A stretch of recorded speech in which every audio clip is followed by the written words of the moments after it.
শুরু করতে চলেছি আজকের গল্প সাহেব বাড়ির ভূত।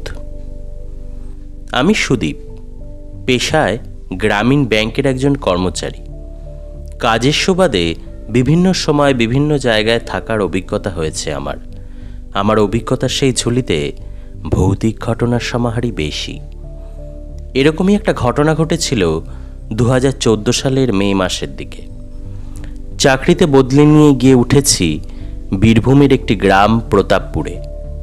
ওখানেই গ্রামের শেষ প্রান্তের দিকে একটা একতলা বাড়ির 3-4টে ঘর নিয়ে ব্যাংকের অফিস। আমি ছাড়া বেশিরভাগ কর্মী স্থানীয়। যারা একটু দূরে থাকেন তারা বাইক নিয়ে যাতায়াত করেন। যাওয়ার প্রথম দিন থেকেই আমার থাকার জায়গা নিয়ে বেশ একটা চিন্তায় ছিলাম। গ্রামেরই কোথাও একটা ব্যবস্থা করতে পারি কিনা। ওই ব্যাংকেরই দারোয়ান লালু নামে একটা স্থানীয় ছেলে। খাতায় কলমে ব্যাংকের দারোয়ান হলেও ব্যাংকের কর্মীদের ফাইলপত্র গুছিয়ে রাখা, জল দেওয়া, ফাইফরমাস খাটা, এসব থেকে শুরু করে ব্যাংকের পরিষ্কার পরিচ্ছন্নতা সব দায়িত্বই ওর কাঁধে। প্রথম দিন গিয়েই ওকে থাকার জায়গার কথাটা বললাম। শুনেই ও বলল, দাদা, গ্রামের মধ্যে থাকার জায়গার ব্যবস্থা করা তো মুশকিল। গ্রাম থেকে প্রায় 10 কিলোমিটার দূরে একটা ছোট শহর আছে, ওখানে ব্যবস্থা করে দেবো, তবে 3-4 সময় লাগবে। সেখান থেকে যাতায়াতের জন্য আপনাকে একটা বাইক কিনতে হবে। আমি পড়লাম মহা সমস্যায়। নতুন চাকরি পেয়েছি, মাইনের বেশিরভাগটাই বাড়িতে পাঠাতে হয়, এর মধ্যে আবার বাইক কেনা। এই ভাবতে ভাবতে ব্যাংকেরই জানালা দিয়ে দেখলাম প্রায় 50 দূরে একটা পরিত্যক্ত বাড়ি। দেখে ব্রিটিশ আমলেরই মনে হলো। পরিত্যক্ত হওয়ায় বেশ জঙ্গল হয়ে গিয়েছে জায়গাটা। ভাবলাম, এই তো পেয়েছি, এতেই পরিষ্কার পরিচ্ছন্ন করে থাকা যাবে। কথাটা সুযোগ বুঝে লালুকে বললাম। শুনে লালু তো আঁতকে উঠল, বলল, কি বলছেন দাদা? ওই বাড়িতে থাকা তো দূর, সন্ধ্যের পর ওই বাড়ির আশেপাশে কেউ যায় না। এমনকি ব্যাংকেরও সব কাজ 5টার মধ্যে শেষ করে সবাই বাড়ি চলে যায়। এই এলাকায় 5টার পর আর কোনো জনমানুষ চোখে পড়বে না আপনার। আমি তো শুনে অবাক। বেশ সুন্দর বাড়িটা এরকম পরিত্যক্ত পড়ে আছে। ব্রিটিশ আমলের হলেও বাড়িটা বেশ মজবুতই আছে মনে হলো, শুধু জায়গাটা একটু জঙ্গল হয়ে গেছে, সে পরিষ্কার করে নিলেই হলো। লালুকে জিজ্ঞেস করলাম, কেন হে, ওই বাড়িটাতে সবার এত ভয় কিসের? শুনে ও বলল, সে অনেক ইতিহাস দাদা। গ্রামের বয়স্কদের কাছে শুনেছি ব্রিটিশ আমলে ওখানে নাকি এক বদমাই সাহেব থাকতেন। গ্রামের মানুষ একবার তার অত্যাচারে অতিষ্ঠ হয়ে তাকে ওই বাড়ির ভেতরেই পিটিয়ে মারে। তারপর থেকে ওই বাড়িটা পরিত্যক্তই পড়ে আছে। গ্রামের অনেকেই ওই বাড়িতে এর পরেও অনেকবার ওই সাহেবকে দেখেছে। আর একবার তো গ্রামের একটা লোককে বেশ কয়েকদিন খুঁজে পাওয়া যাচ্ছিল না। একদিন সকালে ওই বাড়ির সামনে থেকে ওর মৃতদেহ পাওয়া যায়। ওকে দেখে মনে হচ্ছিল কেউ যেন ওর থেকে সব রক্ত শুষে নিয়েছিল। বাপরে, কি বিভৎস! তারপর থেকে কেউ আর ওই বাড়ির চৌহদ দিতে যায় না। এগুলো তুমি বিশ্বাস করো লালু? বলে উঠলাম আমি। আগে অল্প অল্প করতাম, এখন তো পুরোপুরি করি, কারণ আমার সাথেও তো হয়েছে এরকম। তবে সে ঘটনা কেউই জানে না, আপনাকেই প্রথম বলছি। দিনটা আমার এখনো স্পষ্ট মনে আছে। এই তো 2 মাস আগের কথা, মার্চের 16 তারিখ, রবিবার ছিল। ব্যাংকের আশেপাশে খুব জঙ্গল হয়ে গিয়েছিল দেখে পরিষ্কার করা চলছিল। ওই সব শেষ করে ওদের টাকা পয়সা সব মিটিয়ে দিতে দিতে প্রায় 6:30 বেজে গিয়েছিল। সবাই চলে যাওয়ার পর আমি ব্যাংকের পেছনের বাগানের দিকের লাইটটা নেভাতে গিয়েছিলাম। নিভিয়ে যখন ফিরছি, হঠাৎই চোখ চলে গেল বাড়িটার দিকে। দেখি একটা লম্বা মতো ছায়া বাড়ির সদর দরজাটার সামনে দাঁড়িয়ে। খুব স্পষ্ট না হলেও বুঝতে অসুবিধা হলো না যে এই সেই সাহেব ভূত। কিছু বুঝে ওঠার আগেই ছায়াটা দেখে সামনের দিকে এগিয়ে আসছে, এমনকি ভারী বুটের শব্দটুকুও শোনা যাচ্ছিল।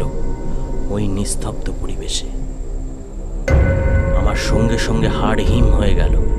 ভয়ে পা আর সরছিল না। হঠাৎ করে পিছন থেকে কে একটা আমার পিঠে হাত রাখল। কিরে লালু, এখনো দাঁড়িয়ে আছিস? বলল বলাইদা। বলাইদা ওই জঙ্গল পরিষ্কারের দলের সুপারভাইজার। ওরা জঙ্গল পরিষ্কারের সময় একটা কোদাল ফেলে গিয়েছিল, ওটাই নিতে এসেছিল। আমি বলাইদার দিক থেকে মুখ ফিরিয়ে আবার বাড়িটার দিকে তাকালাম, কিন্তু কিছুই দেখতে পেলাম না। আর জানি না সে যাত্রায় বড় বাঁচা বেঁচে গিয়েছিলাম আমি। ওই ভুতুরে বাড়িতে কিনা আপনি থাকতে চাইছেন? না না না না না, সে অসম্ভব। আমার তো লালুর ঘটনাটা শুনে মনে আরও জেদ চেপে বসলো। ছোটবেলা থেকেই এরকম আমি কোনো জায়গায় এরকম ভৌতিক কিছু দেখলেই সেটার সম্বন্ধে আমার আরও কৌতূহল বেড়ে যায়।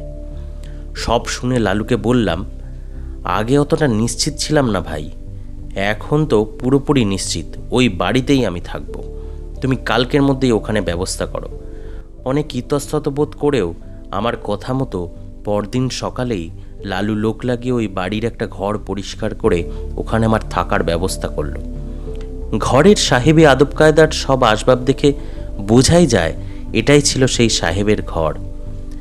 এতদিন পরেও ঘরের আসবাব সেরকম কিছুই নষ্ট হয়নি। ভুতুরে বাড়ি বলে গ্রামের মানুষও এদিকটায় বেশি আসে না। সেই দিন বিকেল 5টার মধ্যে ব্যাংকের সব কাজ শেষ করে একে একে সবাই বাড়ি চলে গেল। লালু সারাদিনই মাঝে মাঝে আমাকে বলল, দাদা এরকম করবেন না, আপনার জীবন হানি পর্যন্ত হতে পারে, চলুন আমার সাথে। কিন্তু আমার তো জেদ চেপে গেছে, আমি ওই বাড়িতেই রাত কাটাবো। যাই হোক, সবাই চলে যাওয়ার পর আমি ব্যাংক থেকে ওই বাড়ির দিকে পা বাড়ালাম। দিনের আলো তখনও কিছুটা আছে, তাই বাড়ির বাইরের গেট থেকে জংলা জমি পেরিয়ে বাড়ির মূল দরজা অবধি পৌঁছতে বেশি বেগ পেতে হলো না। মূল দরজা ঠেলে বাড়িতে ঢুকে এলাম। লালু আগে থেকেই যে ঘরটি পরিষ্কার করিয়ে রেখেছিল তাতে গিয়ে ঢুকলাম। একতলার শেষ প্রান্তের দিকে এই ঘরটি এখনো পুরনো দিনের আসবাবে ভরপুর। ঘরের মাঝে পেল্লাই এক সেকালে বিছানা, দূরে জানলার পাশে একটা বড় আরাম কেদারা। সম্ভবত এখানেই বসতেন সেই সাহেব। খাটের সোজাসুজি একটা বিশাল বড় আলমারি, সব মিলিয়ে একটা আদি ভৌতিক অনুভূতি। অনেকক্ষণ থেকেই একটা হালকা আষ্টে গন্ধ নাকে ভেসে আসছিল। ঠিক বুঝলাম না কি সেটা, বোধহয় আশেপাশের কোনো জংলা জায়গা থেকে আসছে। লালু আগে থেকেই আমার খাওয়া দাওয়ার সমস্ত ব্যবস্থা করে রেখে গিয়েছিল। রাত 8টা নাগাদ খেয়ে দে বিছানায় একটা বই নিয়ে গিয়ে বসলাম। এমনিতেই গ্রামের দিকে সবাই বেশ তাড়াতাড়ি শুয়ে পড়ে, তার উপরে আমি আছি ভুতুরে সাহেব বাড়িতে। এখনো অবধি সেরম কিছু অভিজ্ঞতা না হলেও মাঝে মধ্যেই বাড়ির আনাচে কানাচে কিছু ছোটোখাটো আওয়াজ কানে আসছিল। যাই হোক, সারাদিনের ক্লান্তিতে চোখটা একটু ধরে এসেছিল। কখন এরমভাবেই ঘুমিয়ে পড়েছি জানি না। মাঝরাতের দিকে হঠাৎ করে একটা অস্বস্তিতে ঘুমটা ভেঙে গেল। ঘুম ভেঙেই আমি যা দেখলাম তাতে নিজের চোখকে আর বিশ্বাস করতে পারছিলাম না। বিছানার সামনে রাখা আলমারির পাশে কে একটা যেন মাথা নিচু করে বসে আছে। ওই দেখে আমি বেশ হকচকিয়ে গেছি। সঙ্গে সঙ্গে একটা ক্যাঁচ ক্যাঁচ আওয়াজে আমার চোখটা হঠাৎ করেই চলে গেল আরাম কেদারাটার দিকে। অন্ধকারেও বেশ স্পষ্ট দেখলাম ওখানে বসে আছে সেই সাহেব। দেখে নিজের চোখকে আর বিশ্বাস করতে পারছিলাম না আমি। ভয়ে সারা শরীর ঘামে ভিজে উঠছিল। এবার ঘরের আশেপাশের অন্ধকারের মধ্যে থেকে অনেক আবছায়া নরমূর্তি বেরিয়ে আসতে লাগলো। সঙ্গে সঙ্গে সাহেবের গগন বিদারী অট্ট হাসিতে ভরে উঠল চারিদিক। ভারী গলায় আওয়াজ এলো, এরা সব গ্রামের মরে যাওয়া মানুষদের প্রেত। এরা সব আমার দাস, এরা তোকে শেষ করে দেবে। আমি কোনো রকমে খাট থেকে লাফ মেরে দরজার দিকে রুদ্ধশ্বাসে ছুটলাম, আর পিছনে ওই সব ছায়ামূর্তিগুলো। কোনো রকমে মূল দরজা অবধি পৌঁছতে পৌঁছতে আমার শ্বাসরোধ হয়ে এলো। তারপর আর আমার কিছু মনে নেই। পরদিন যখন জ্ঞান ফিরল, মনে হলো আমি কোনো স্থানীয় হাসপাতালে রয়েছি। পাশে লালু বসে আছে। গ্রামের কিছু লোকজন আর অফিসের চেনা পরিচিত কিছু সহকর্মীও এসেছেন। মাথায় চোট পেয়েছি আমি। উঠতে গিয়ে মাথাটা কেমন ঝিমঝিম করে উঠল যেন। লালু সঙ্গে সঙ্গে আমায় বলল, অত করে বললাম আপনাকে ও বাড়িতে রাত কাটাবেন না, শুনলেন আমার কথা? শেষ রাতের দিকে সন্ধ্যের বসে গ্রাম থেকে লোকজন নিয়ে ভাগ্যিস আমি পৌঁছে গিয়েছিলাম, নইলে হয়তো আজ আপনার মৃতদেহ পাওয়া যেত ওই বাড়ি থেকে।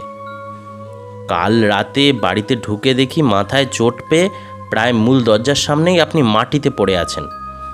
তৎক্ষণাৎ সবাই মিলে আপনাকে এই হাসপাতালে নিয়ে আসি। শেষ যাত্রায় খুব বাঁচা বেঁচে গিয়েছেন আপনি।